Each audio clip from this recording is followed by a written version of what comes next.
અંકલેશ્વરના ગટકોલ વિસ્તારમાં મીઠા ફેક્ટરી પાસેથી નહેર પસાર થાય છે। આ નહેર ઓવરફ્લો થતાં નજીકમાં આવેલા 5 જેટલી સોસાયટીઓમાં તેનું પાણી ફરી વળ્યું હતું। પાણી ફરી વળતા સોસાયટીઓના રહીશોને મુશ્કેલી વેઠવાનો વારો આવ્યો હતો। જો કે સોસાયટીઓમાં વગર વરસાદે જળબંબાકારના દ્રશ્યો જોવા મળ્યા હતા। શહેર છીછરી તેમજ સાફ સફાઈના અભાવે ઓવરફ્લો થયા હોવાનું માલુમ પડ્યું હતું। જો કે સ્થાનિકોના જણાવ્યા અનુસાર સોસાયટીઓમાં કેમિકલ યુક્ત પાણી ફરી વળ્યું છે। તેનાથી ચામડીના રોગો થવાની પણ શક્યતા રહેલી છે, જેના કારણે સ્થાનિકો પારાવાર મુશ્કેલીનો સામનો કરી રહ્યા છે। ત્યારે આ સમયનું નિરાકરણ લાવવા તેઓ દ્વારા માંગ કરવામાં આવી છે। આ અંગે જાણ થતાની સાથે જ અંકલેશ્વર તાલુકા વિકાસ અધિકારી હિરેન બારોટ, ગટકોલના તલાટી સહિતના આગેવાનો ઘટના સ્થળે દોડી આવ્યા હતા।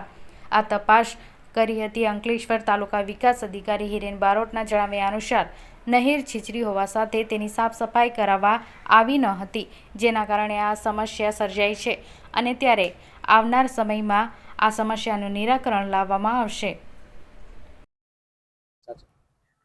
આજ રોજ ગડખોલ ખાતે તાલુકા પંચાયત તરફથી તલાટી કમ મંત્રીશ્રી, હું ટીડીઓશ્રી અને આસિસ્ટન્ટ ટીડીઓશ્રી ત્રણેય જણા સ્થળ વિઝિટ કરતા કેનાલ ખૂબ જ છીછરી છે, ઊંડી નથી, જેના કારણે ઓવરફ્લો થઈ અને અહીંના વિસ્તારની જે 4-5 સોસાયટીઓ જે છે એમાં ઘૂંટણ સુધી પાણી ભરાયા છે। કેનાલની અંદર કેમિકલવાળું પાણી નથી, પરંતુ વધારે પડતા ઝાડ, કાંટાળી તાર અને થોડા કાંટાવાળા ઝાડ ઉગી ગયા છે, થોડો કચરો છે, જેના કારણે આ સાફ સફાઈ કરાવવી પડશે। એના માટે અમે ત્યાંના એક્સીએન આ જે યોજના જે છે કેનાલને એના અધિકારીઓને જાણ કરી દીધી છે અને એ લોકો આ સાફ સફાઈ કરી અને સત્વરે અમને રિપોર્ટ કરશે અને આ જગ્યાનું નિરાકરણ લઈ આપશે।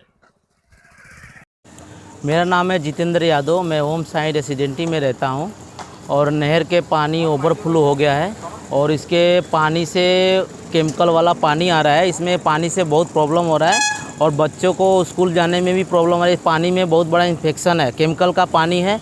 अगर ये पानी अगर बच्चों को किसी को लग रहा है तो इसमें खुजली हो रही है और लाल लाल दाने निकल जा रहे हैं। इसमें बहुत सारी पानी में प्रॉब्लम है। आप लोग को जल्द से ये नहर का कुछ उदाहरण करें या तो सोल्यूशन निकालें कि नहर का पानी का क्या किया जाए। सुबह मैंने कंप्लेन किया, किसी ने कोई सुना नहीं, बोले वो नहर विभाग वाले को फ़ोन करो, वो बताएंगे क्या करना है। तो मैं यही रिक्वेस्ट करना चाहता हूँ कि ये पानी जल्द से जल्द रोका जाए, केमिकल वाला पानी। लेकिन बहुत लोग बीमार पड़ रहे हैं पानी को देख के। गाय भी पानी नहीं पी रही, वो भी बीमार पड़ जा रही, उल्टी करने लग रही है गाय भी। अब सोचिए पानी में कितना ज़्यादा प्रॉब्लम हो रहा है। बच्चों को, मेरे को ऑफिस जाने में अभी जा रहा हूँ, सुबह का जाना हुआ है, 2 बजे से ये पानी आ रहा है, रात को 2 बजे से। इतनी कोई सरकारी कोई कर्मचारी कोई नहीं आया इसको देखने के लिए। बोलते हैं भरने आया तो भरने दो। अब ये पानी केमिकल वाला पानी छोड़ा है, ये कितना प्रॉब्लम आ रहा है, ये हम लोगों को नुकसान है। पीछे सोसाइटी कम नहीं तो 3-4 सोसाइटी है पूरा पानी से फुल भरा हुआ है। इसमें किसी ने कोई देखने नहीं आया कि पानी क्यों भरा है। आगे वाला सिर्फ 2 ही सोसाइटी है जो गेट तक पानी है, पीछे पूरा सोसाइटी में पानी से फुल भरा है। इसको आप लोग जल्द से जल्द कुछ सोचिए और विचार करके इसको सोल्यूशन को निकालिए, नहीं आगे बहुत समस्या हो जाएगी। पानी का बहुत नुकसान हो रहा है, लग रहा है वहाँ पे खुजली होना चालू हो जा रहा है। पीला पानी है केमिकल वाला। अभी तक तंत्र कुछ ऐसा कुछ आपसे मिलने आया? कोई मिलने नहीं आया कि पानी के बोलते हैं नहर विभाग वाले को आप फ़ोन करो। मैं किसको फ़ोन करूँ, मैं किसको जानता हूँ फ़ोन करने के लिए। मैंने सुबह में आया, पहले यही बोला भाई ये पानी को कुछ सोल्यूशन निकाल। बोलते हमको कोई नहीं मालूम है। मैंने फ़ोन किया, बोलते हमको कुछ लेना देना नहीं है, पानी कहाँ से आया क्या हुआ। जैसे आपकी मांग क्या है?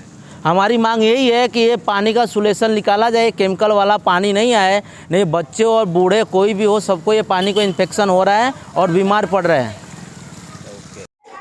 શું નામ છે તમારું? મારું નામ તેજાભાઈ છે। તેજાભાઈ, આ પાણી કેવી રીતે આવ્યું, કેવું છે અને કેટલી સોસાયટીમાં ભરાયું છે? આ 4 સોસાયટીમાં પાણી ભરાઈ ગયું છે અને કેમિકલ વાળું પાણી છે।